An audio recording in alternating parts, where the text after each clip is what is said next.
Kayo nandito. Ha? Anong ginagawa nyo dito? Kayong dalawa, ha? Ang dami mo. Pupus ko kayo. Parang...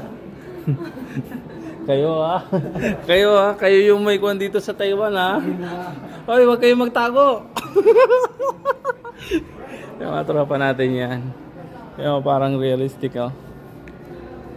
Nakabike. Gutom na ako. Tingnan nyo ang museum na to. Sobrang ganda. First time ko makapasok sa museum, pero tingnan nyo. Wow, na-amaze ako. Nagutom ako. Galing. Ito yung sinasabi ko na parang nasa ano lang. Sa gilid-gilid lang. Sa daanan. Tapos may puno pa. Galing.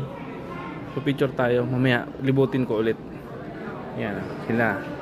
Sila yung may mga kawit sa Taiwan.